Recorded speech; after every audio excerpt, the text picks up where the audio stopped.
Welcome to episode 27 of Becoming MindStrong, and today we're continuing our conversation all about macros. We're doing a deep dive into what macro tracking looks like, how to know your numbers, and what it means to learn the skill of nutrition. Check it out. So in part one of our macro discussion, we talked about that macros simply stands for macronutrients.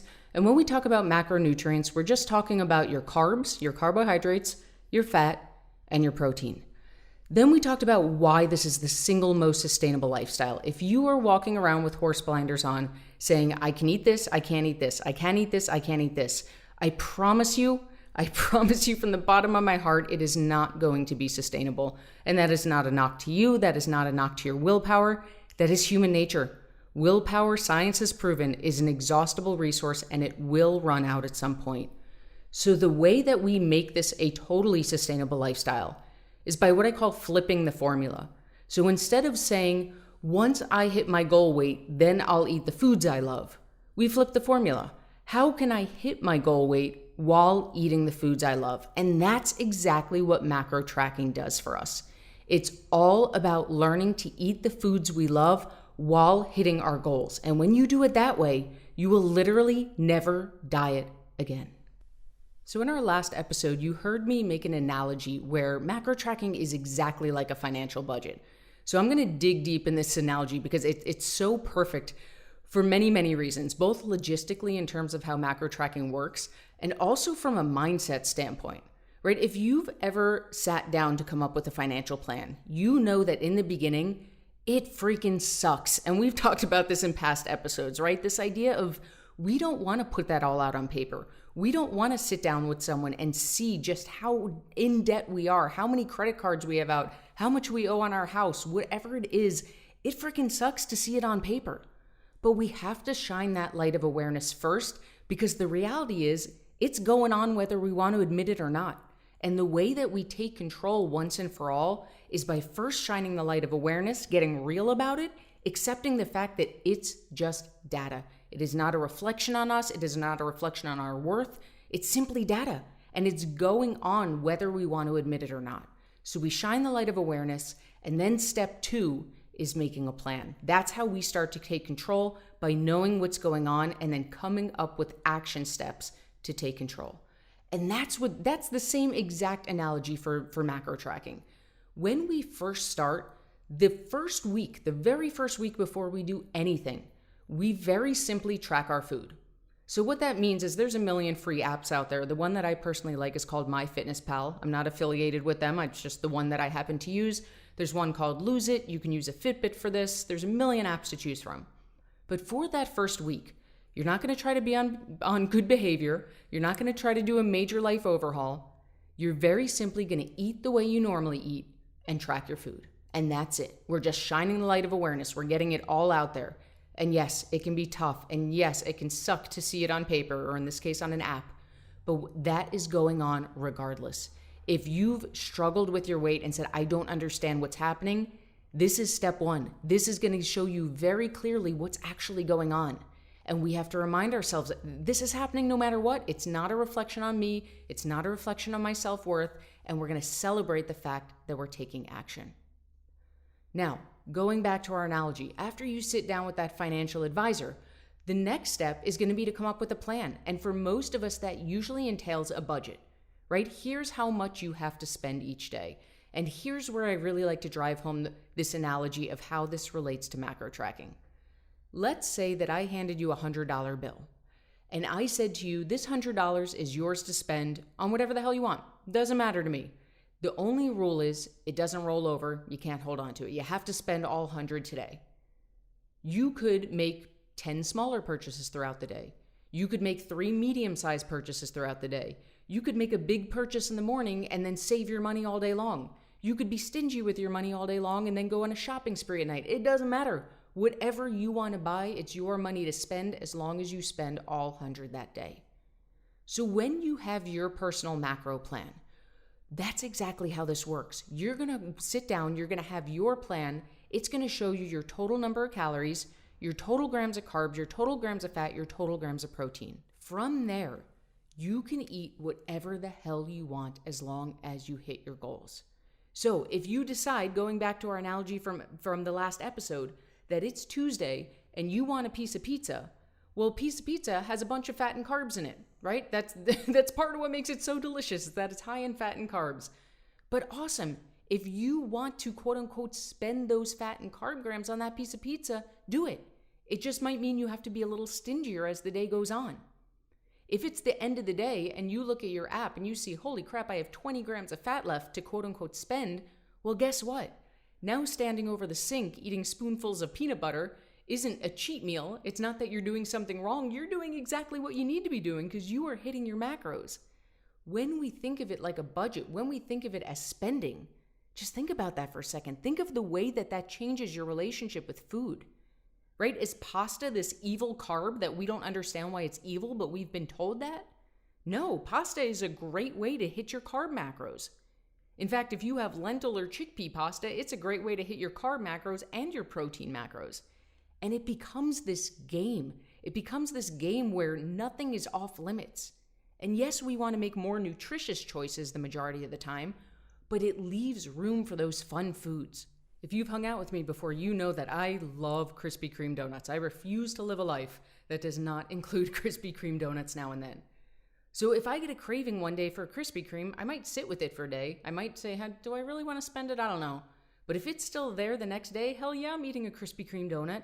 And I'm doing it with the conscious choice that I'm going to spend a bunch of my carbs and a bunch of my fat that day on that Krispy Kreme donut. Maybe I have to be a little stingier as the day goes on, but you know what? It's worth it. Because now when Saturday rolls around, I don't need to sit down and house a 6-pack of Krispy Kremes because I got that craving out of my system. And here's the best part, I continue to lose weight while including Krispy Kremes in my quote unquote diet plan. Do you see the mindset shift? I say quote unquote because this isn't a diet. This is how you heal your relationship with food. When we learn to include pizza and pasta and Krispy Kreme donuts and whatever your thing is into your weight loss plan, you will never diet again. You are eating the foods you love on a budget. It's no different than a financial budget, and it completely heals that relationship with food. Now, the next logical question is, okay, Rachel, I'm in, let's rock this. How do I figure out my personal macro plan? And there's a couple ways to go about this, and it depends on a couple things. It depends first and foremost on how you learn best, right? Are you more of the do-it-yourselfer, or are you more of the works better with a coach? The second thing it depends on is where you're at in your journey. If you're at the point where you're like, I just need to freaking do this. Teach me, show me the way, I'm done dabbling, I'm ready to rock this. Then the quickest answer to anything is always get a coach. Right? This is what I do with people one-on-one. I set their macro plans for them. I teach them how we got there. I teach them how to learn the skill so they can do it for the rest of their lives without me. If you're not at that point, if you're still in the dip your toe in the water phase, the do-it-yourself method, I have lots of resources for you. If you haven't grabbed my free macro cheat sheet, that's a great starting place.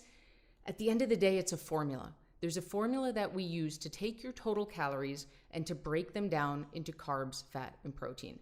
The way that I suggest starting, no matter what method you're using, if you're working with me one-on-one, we're going to start the same way. If you're doing it the do-it-yourself method, we're going to start the same way. It's exactly what I said earlier. Download a free app like MyFitnessPal or Lose It or use your Fitbit. Eat as you normally eat. Don't try to be on good behavior. Don't try to change anything. Just eat as you normally eat and track your food. At the end of the week, you're going to take 3 minutes, 6 minutes. You're going to look back at your averages. So you're going to see something like, oh, I tend to eat about 1,800 calories a day. I tend to eat about 50 grams of protein a day. I tend to eat about 130 grams of carbs a day. I tend to eat about 55 grams of fat. Whatever yours are, I'm just making these numbers up off the top of my head. But we're shining the light of awareness. Right now, you're not going to know what a quote-unquote good average is for you. We just want to see where we're starting. Because what we're going to do from there is we're going to meet your body where it is. And this is a super important part because this is the problem with so many fad diets. If you're averaging 1,800 calories a day and some fad diet comes along and says, all right, here we go. You're going to eat nothing but 1,000 calories a day. Will you lose weight? Hell yeah, you will. You're basically starving yourself.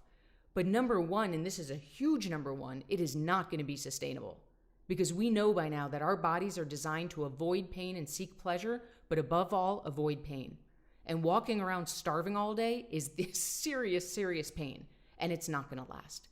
The other thing that's doing is you are shooting your metabolism in the foot. You are telling your metabolism, go on vacation, I don't need you, you're not going to be working very hard for the next few months. So at some point, when you cave and start eating a normal amount of calories, which you will, you might last a couple weeks, you might last a few months, you might have crazy willpower and last 6 months. But at some point, you'll start eating more than 1,000 calories a day. And then, I hate to say it, but you're kind of screwed because your metabolism has gone on vacation at your own orders and it doesn't know how to process that much food. And now, as most of us have experienced, you not only gain the weight back, you gain the weight back and then some. So it's super important that we meet your body where it is. If you see that you're averaging 1,800 calories a day, maybe you start right there.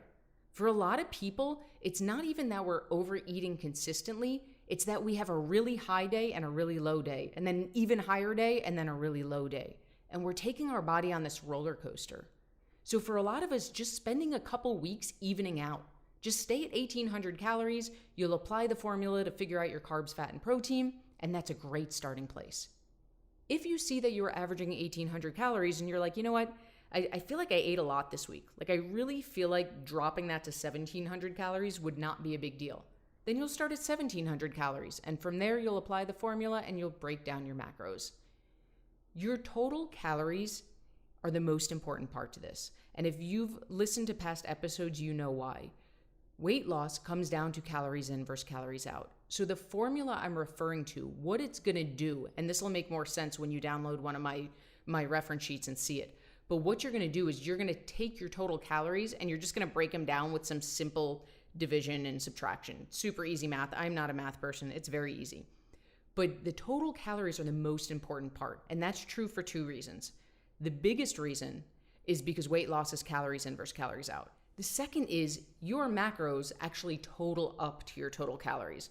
And this is where we get into, I call it the nerdy math, because this is where health and fitness geeks like me get super excited about this stuff, and other people are like, this is not that exciting.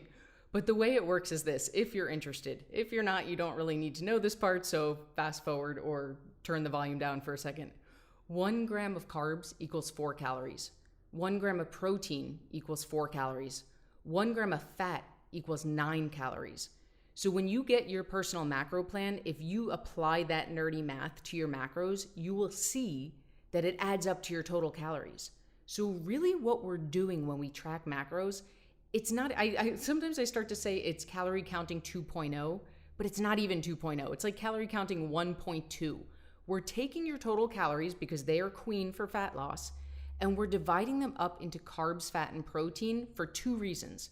1, because we are fueling our body the way it was designed to be fueled. We're making sure it has the right amount of carbs for energy, fat for vitamin absorption and brain function, and 3, protein for muscle growth. The second thing is it helps with your body composition. So especially if you're in the gym and you want your body to shape up a certain way, that's where we have to make sure that our proportion of carbs, fat, and protein are in check. So macro tracking, at the end of the day, it's calorie counting. It's just a little more detailed because this is how we get our energy through the roof, and this is how we get our body to shape up the way that we want. All of this said, here are the takeaways. If you want to do this once and for all, if you are so sick of yo-yo dieting, stop dieting. Literally, stop dieting. There is no shake system or point system in this universe, and I tell you this with all the love in the world. There is no system out there that is going to be sustainable for the rest of your life.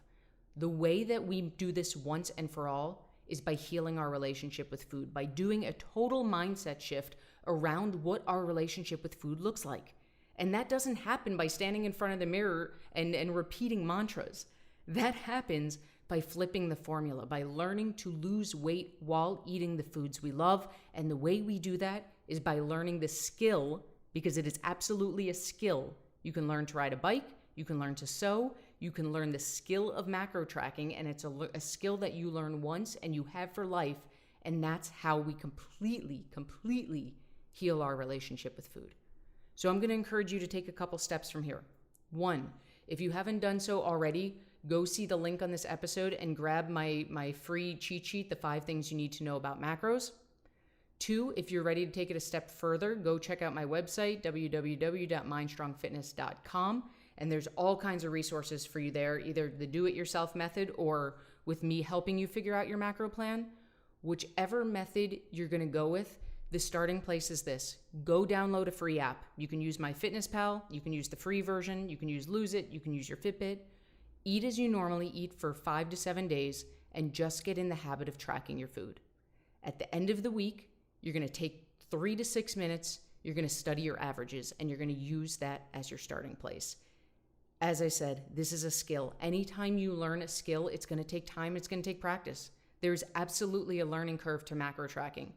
But to me, putting in 2 or 3 weeks to learn a new skill and having it completely transform your life. And let's think about this for a second. Most of us have spent decades, literally decades, in this unhealthy relationship with food. We spend so much time and energy thinking about how crappy we feel, how our pants fit, how we're disgusted by whatever we're seeing in the mirror, about how we wish we had more energy. We beat ourselves up about this subject. Are you willing to put in a few weeks of a learning curve to never have those feelings again? And I don't say that lightly. I mean that literally. You have the ability to never have those feelings again. And what it takes in return is a couple weeks of learning a new skill. The beauty is that it's math and it's science. And barring some kind of medical emergency, these are not Rachel's laws of health and fitness. I did not invent macro tracking. This is not me selling you on my approach to nutrition. This is literally how the human body is designed. My superpower is teaching. The only reason that my company and my programs do so well is because I happen to be a very good teacher. But I am teaching according to how the human body is designed. So barring a major medical condition, this stuff works for everyone. If you're willing to put the time in, if you're willing to be consistent, if you're willing to get through that learning curve, this is a skill you learn once and you have it for the rest of your life.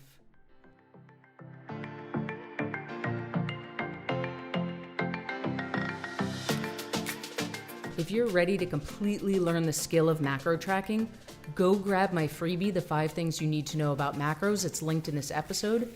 And go grab your copy of Becoming MindStrong, The Truth About Health, Fitness, and the Bullshit That's Holding You Back. You can find it on Amazon.com.